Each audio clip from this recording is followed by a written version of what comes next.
उसकी रोटी कहानी। कहानीकार हैं मोहन राकेश जी। बालों को पता था कि अभी बस के आने में बहुत देर है, फिर भी पल्ले से पसीना पोंछते हुए उसकी आंखें बार बार सड़क की तरफ उठ जाती थी। नकोदर सड़क के उस हिस्से में आसपास कोई छायादार पेड़ भी नहीं था। वहां की जमीन भी बंजर और ऊबड़ खाबड़ थी। खेत वहां से 30-40 गज के फासले से शुरू होते थे और खेतों में भी उन दिनों कुछ नहीं था। फसल कटने के बाद सिर्फ जमीन की गुडाई ही की गई थी, इसलिए चारों तरफ बस मटियालापन ही नजर आता था। गर्मी से पिघली हुई नकोदर रोड का हल्का सुरमई रंग ही उस मटियालेपन से जरा अलग था। जहां बालो खड़ी थी वहां से थोड़े फासले पर एक लकड़ी का खोखा था। उसमें पानी के 2 बड़े बड़े मटकों के पास बैठा एक अधेड़ सा व्यक्ति ऊँघ रहा था। ऊँघ में वह आगे को गिरने को होता तो सहसा झटका खाकर संभल जाता, फिर आसपास के वातावरण पर एक उदासी सी नजर डालकर और अंगूछे से गले का पसीना पोंछकर वैसे ही ऊँघने लगता। एक तरफ 2.5-3 फुट के खोखे की छाया फैली थी और एक भिखमंगा जिसकी दाढ़ी काफी बड़ी हुई थी, खोखे से टेक लगाए ललचाई आंखों से बालों के हाथों की तरफ देख रहा था। उसके पास ही एक कुत्ता दुबक कर बैठा था और उसकी नजर भी बालों के हाथों की तरफ थी। बालों ने हाथ की रोटी को मैले आंचल में लपेट रखा था। वह उसे बदनजर से बचाए रखना चाहती थी।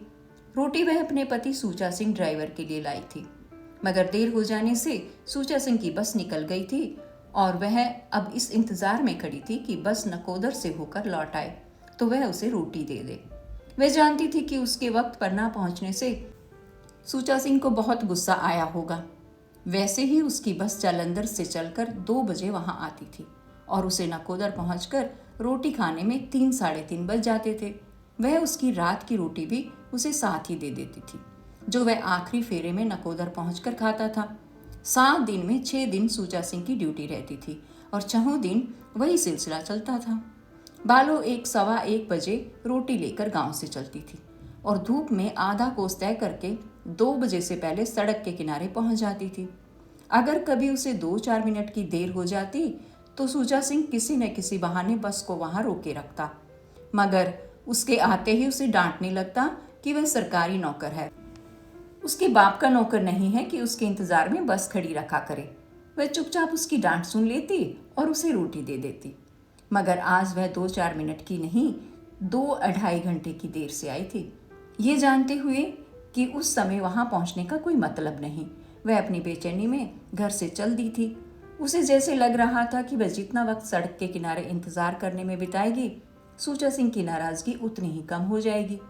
ये तो निश्चित ही था कि सूचा सिंह ने दिन की रोटी नकोदर के किसी तंदूर में खा ली होगी, मगर उसे रात की रोटी देना जरूरी था और साथ ही वह सारी बात बताना भी जिसकी वजह से उसे देर हुई थी।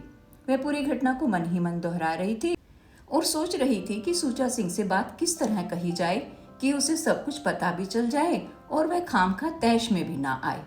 वह जानती थी कि सूचा सिंह का गुस्सा बहुत खराब है और साथ ही ये भी कि जंगी से उल्टा सीधा कुछ कहा जाए तो वह बगैर गंडासे की बात नहीं करता। जंगी के बारे में बहुत सी बातें सुनी जाती थी। पिछले साल वह साथ के गांव की एक मेहरी को भगा कर ले गया था और न जाने कहां से जाकर बेच आया था। फिर नकोदर के पंडित जीवाराम के साथ उसका झगड़ा हुआ तो उसे उसने कत्ल करवा दिया। गांव के लोग उससे दूर दूर रहते थे, मगर उससे बिगाड़ नहीं रखते थे। मगर उस आदमी की लाख बुराइयां सुनकर भी उसने ये कभी नहीं सोचा था कि वह इतनी गिरी हुई हरकत भी कर सकता है कि 14 साल की जिंदा को अकेली देखकर उसे छेड़ने की कोशिश करे। वह यूं भी जिंदा से तिगुनी उम्र का था और अभी साल भर पहले तक उसे बेटी बेटी कहकर बुलाया करता था, मगर आज उसकी इतनी हिम्मत पड़ गई कि उसने खेत में से आती जिंदा का हाथ पकड़ लिया। उसने जिंदा को नंती के यहाँ से उपले मांग लाने को भेजा था। इनका घर खेतों के एक सिरे पर था और गांव के बाकी घर दूसरे सिरे पर थे। वह आटा गूंथ कर इंतजार कर रही थी कि जिंदा उपले लेकर आए तो वह जल्दी से रोटियां सेक ले, जिससे बस के वक्त से पहले सड़क पर पहुंच जाए। मगर जिंदा आई तो उसके हाथ खाली थे और उसका चेहरा हल्दी की तरह पीला हो रहा था। जब तक जिंदा नहीं आई थी उसे उस पर गुस्सा आ रहा था, मगर उसे देखते ही उसका दिल एक अज्ञात आशंका से कांप गया। क्या हुआ है जिंदो? ऐसे क्यों हो रही है? उसने ध्यान से उसे देखते हुए पूछा। जिंदा चुपचाप उसके पास आकर बैठ गई और बाहों में सिर डालकर रोने लगी। कसम खानी, कुछ बताएगी भी? क्या बात हुई है? जिंदा कुछ नहीं बोली, सिर्फ उसके रोने की आवाज तेज हो गई। किसी ने कुछ कहा है तुझसे? उसने अब उसके सिर पर हाथ फेरते हुए पूछा। तू मुझे उपले उपले लेने मत भेजा कर, जिंदा रोने के बीच उखड़ी उखड़ी आवाज में बोली। मैं आज से घर से बाहर नहीं जाऊंगी। मुआ जंगी आज मुझसे कहता था, और गला रुंध जाने से वह आगे कुछ नहीं कह सकी। क्या कहता था जंगी तुझसे? बता। वह जैसे एक बोझ के नीचे दब कर बोली। कसम खाने या बोलती क्यों नहीं? वह कहता था, चल जिंदा, अंदर चलकर शरबत पी ले, आज तू बहुत सोनी लग रही है। मुआ कमजात, वह सहसा उबल पड़ी। मुए को अपनी मारंडी नहीं सोनी लगती? मुए की नजर में कीड़े पड़े, निपूते। तेरे घर में लड़की होती तो इससे बड़ी होती, तेरे दीदे फटे। फिर तूने क्या कहा? मैंने कहा चाचा मुझे प्यास नहीं है। जिंदा कुछ संभलने लगी। फिर कहने लगा, प्यास नहीं है तो भी एक घूंट पी लेना, चाचा का शरबत पिएगी तो याद रखेगी। और मेरी बाह पकड़कर खींचने लगा। हाय रे मौत मरे, तेरा कुछ ना रहे, तेरे घर में आग लगे। आने दे सूचा सिंह को, मैं तेरी बोटी बोटी ना नुचवा दूं तो कहना, जल मरे। तू सोया सो ही जाए। हाँ फिर? मैं बात छुड़ाने लगी तो मुझे मिठाई का लालच देने लगा। मेरे हाथ से उपले वहीं गिर गए। मैंने उन्हें वैसे ही पड़े रहने दिया और बाह छुड़ाकर भाग आई। उसने ध्यान से जिंदा को सिर से पैर तक देखा और फिर अपने साथ सटा लिया। और तो नहीं कुछ कहा उसने? जब मैं थोड़ी दूर निकल आई तो पीछे से ही करके बोला, बेटी तू बुरा तो नहीं मान गई? अपने उपले तो उठाकर ले जा, मैं तो तेरे साथ हंसी कर रहा था। तू इतना भी नहीं समझती? चल आ इधर। नहीं आती तो मैं आज तेरे घर आकर तेरी बहन से शिकायत करूंगा कि जिंदा बहुत गुस्ताख हो गई है, कहाँ नहीं मानती। मगर मैंने उसे जवाब नहीं दिया, ना मुड़कर उसकी तरफ देखा, सीधी घर चली आई। अच्छा किया, मैं मुए की हड्डी पसली एक करा के छोड़ूंगी। तू आने दे सूचा सिंह को, मैं अभी जाकर उससे बात करूंगी। इसे ये नहीं पता कि जिंदा सूचा सिंह ड्राइवर की साली है। जरा सोच समझ कर हाथ लगाऊं? फिर कुछ सोचकर उसने पूछा, वहां तुझे और किसी ने तो नहीं देखा? नहीं, खेतों के इस तरफ आम के पेड़ के नीचे राधू चाचा बैठा था। उसने देखकर पूछा कि बेटी इस वक्त धूप में कहाँ से आ रही है? तो मैंने कहा कि बहन के पेट में दर्द था, हकीम जी से चूरन लाने गई थी। अच्छा किया, मुआ जंगी तो शुहदा है, उसके साथ अपना नाम जुड़ जाए तो अपनी ही इज्जत जाएगी। उस सिरजले का क्या जाना है, लोगों को तो करने के लिए बात चाहिए। उसके बाद उपले लाकर खाना बनाने में उसे काफ़ी देर हो गई। जिस वक्त उसने कटोरी में आलू की तरकारी और आम का अचार रखकर उसे रोटियों के साथ खद्दर के टुकड़े में लपेटा, उसे पता था कि 2 कब के बज चुके हैं और वह दोपहर की रोटी सूचा सिंह को नहीं पहुंचा सकती। इसलिए वह रोटी रखकर इधर उधर के काम करने लगी। मगर जब बिल्कुल खाली हो गई तो उससे ये नहीं हुआ कि बस के अंदाजे से घर से चले। मुश्किल से 3:30-4 ही बजे थे कि वह चलने के लिए तैयार हो गई। बहन तू कब तक आएगी? जिंदा ने पूछा। दिन ढलने से पहले ही आ जाऊंगी। जल्दी आ जाना, मुझे अकेले डर लगेगा। डरने की क्या बात है? वह दिखावटी साहस के साथ बोली। किसकी हिम्मत है जो तेरी तरफ आंख उठाकर भी देख सके? सूचा सिंह को पता लगेगा तो वह उसे कच्चा ही नहीं चबा जाएगा। वैसे मुझे ज्यादा देर नहीं लगेगी, सांझ से पहले ही घर पहुंच जाऊंगी। तू ऐसा करना कि अंदर से सांकल लगा लेना, समझी? कोई दरवाजा खटखटाए तो पहले नाम पूछ लेना। फिर उसने जरा धीमे स्वर में कहा, और अगर जंगी आ जाए और मेरे लिए पूछे कि कहाँ गई है तो कहना कि सूचा सिंह को बुलाने गई है, समझी? पर नहीं, तू उससे कुछ नहीं कहना, अंदर से जवाब ही नहीं देना, समझी? वह दहलीज के पास पहुंची तो जिंदा ने पीछे से कहा, बहन मेरा दिल धड़क रहा है। तू पागल हुई है? उसने उसे प्यार के साथ झिड़क दिया। 7 गांव है, फिर डर किस बात का है? और तू आप भी मुटियार है, इस तरह घबराती क्यों है? मगर जिंदा को दिलासा देकर भी उसकी अपनी तसल्ली नहीं हुई। सड़क के किनारे पहुंचने के वक्त से ही वह चाह रही थी कि किसी तरह बस जल्दी से आ जाए, जिससे वह रोटी देकर झटपट जिंदा के पास वापस पहुंच जाए। वीरा, 2 बजे वाली बस को गए कितनी देर हुई है? उसने भिखमंगे से पूछा, जिसकी आंखें अब भी उसके हाथ की रोटी पर लगी थी। धूप की चुभन अभी कम नहीं हुई थी, हालांकि खोखे की छाया अब पहले से काफी लंबी हो गई थी। कुत्ता प्याऊ के तख्ते के नीचे पानी को मुंह लगाकर अब आसपास चक्कर काट रहा था। पता नहीं बैणा, भिखमंगे ने कहा। कई बसें आती हैं, कई जाती हैं, यहाँ कौन घड़ी का हिसाब है? बालो चुप हो रही। एक बस अभी थोड़ी ही देर पहले नक्कोदार की तरफ गई थी। उसे लग रहा था धूल के फैलाव के दोनों तरफ 2 अलग अलग दुनियाएं हैं। बसें एक दुनिया से आती हैं और दूसरी दुनिया की तरफ चली जाती हैं। कैसी होंगी वे दुनियाएं, जहाँ बड़े बड़े बाजार हैं, दुकानें हैं, जहाँ एक ड्राइवर की आमदनी का 3/4 हिस्सा हर महीने खर्च हो जाता है। देवी अक्सर कहा करता था कि सुचा सिंह ने नक्कोदार में एक रखैल रख रखी है। उसका कितना मन होता था कि वह एक बार उस औरत को देखे। उसने एक बार सुचा सिंह से कहा भी था कि उसे वह नक्कोदार दिखा दे, पर सुचा सिंह ने डांट कर जवाब दिया था, क्यों तेरे पैर निकल रहे हैं, घर में चैन नहीं पड़ता?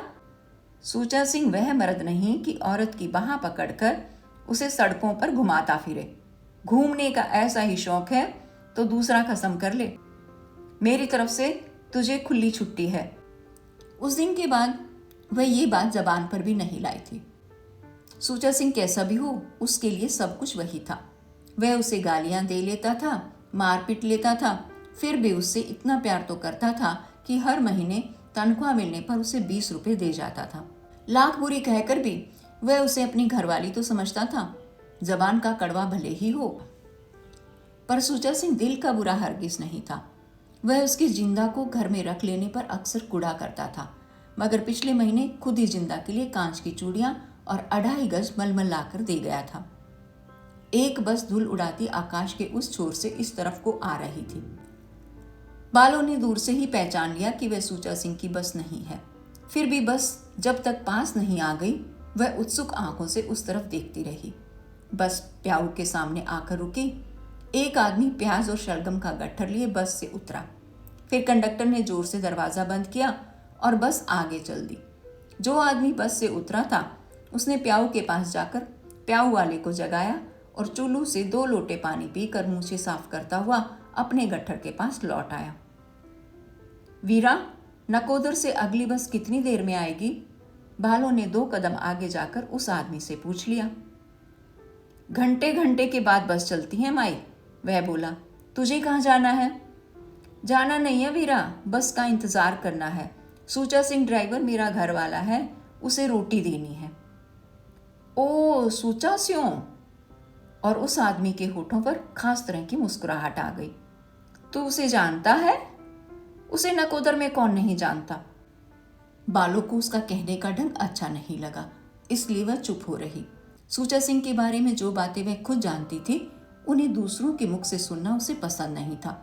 उसे समझ नहीं आता था कि दूसरों को क्या हक है कि वे उसके आदमी के बारे में इस तरह बात करें।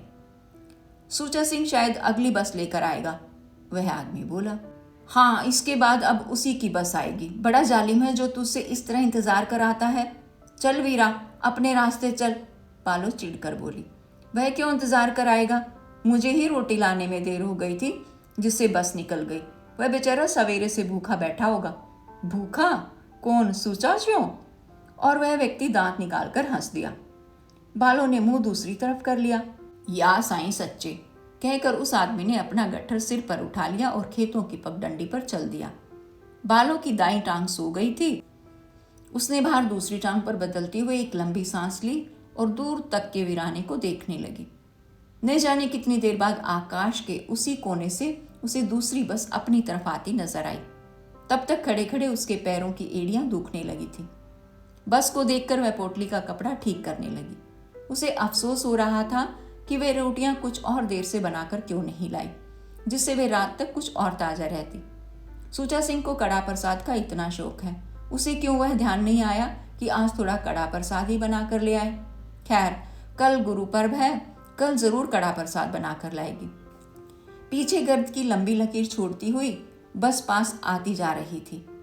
बालों ने 20 गज दूर से ही सूचा सिंह का चेहरा देखकर समझ लिया कि वह उससे बहुत नाराज है।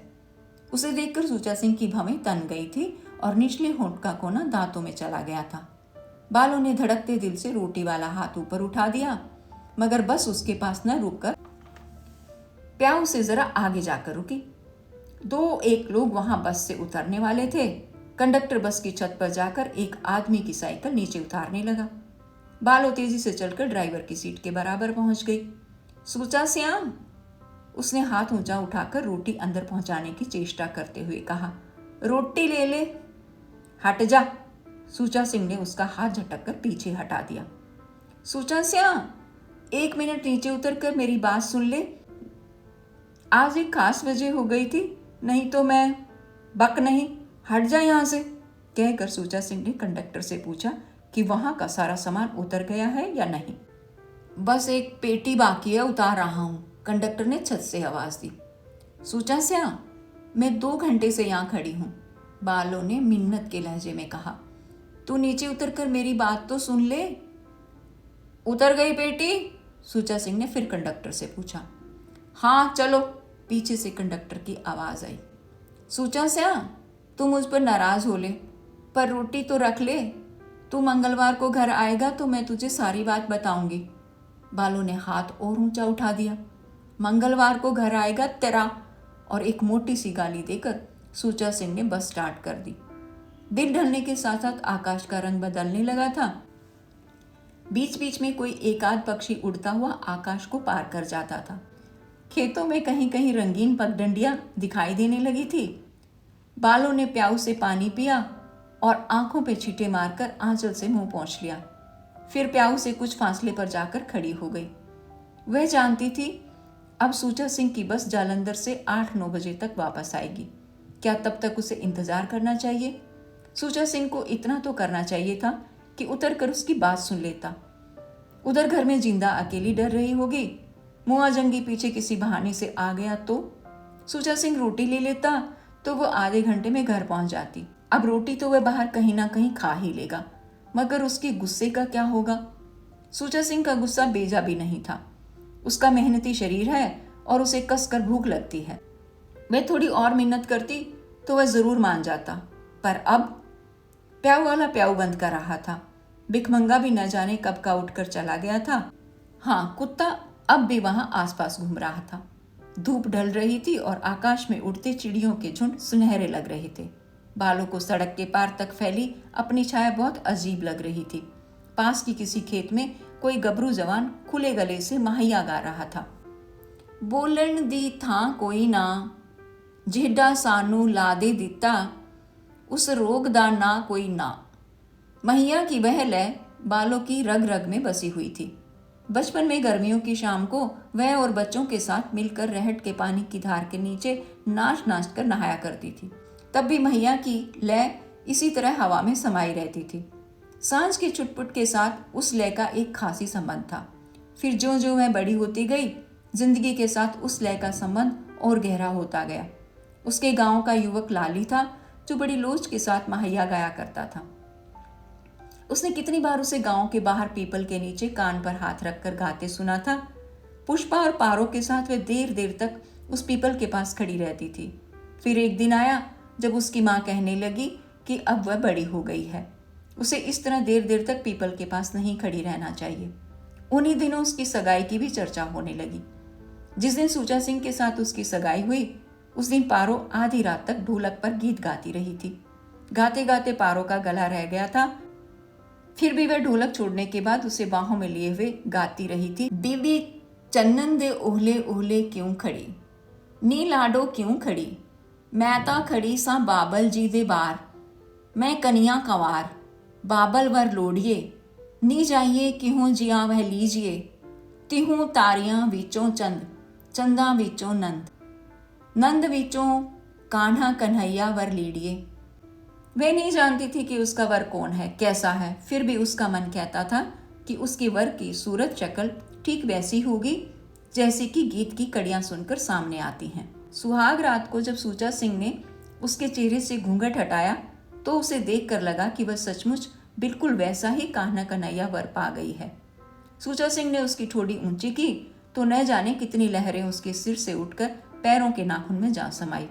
उसे लगा कि जिंदगी न जाने ऐसी कितनी सिहरनों से भरी होगी जिन्हें वह रोज रोज महसूस करेगी और अपनी याद में संजोकर रखती जाएगी। तू हीरे की कणी है, हीरे की कणी, सूचा सिंह ने उसे बाहों में भरकर कहा था। उसका मन हुआ था कि कहे, ये हीरे की कणी तेरे पैर की धूल के बराबर भी नहीं है, मगर वह शर्माकर चुप रह गई थी। माई, अंधेरा हो रहा है, अब घर जा। यहां खड़ी क्या कर रही है? प्याऊ वाले ने चलते हुए उसके पास रुककर कहा। वीरा, ये बस 8-9 बजे तक जालंधर से लौटकर आ जाएगी ना? बालों ने दयनीय भाव से उससे पूछ लिया। क्या पता कब तक आए। तू उतनी देर यहां खड़ी रहेगी?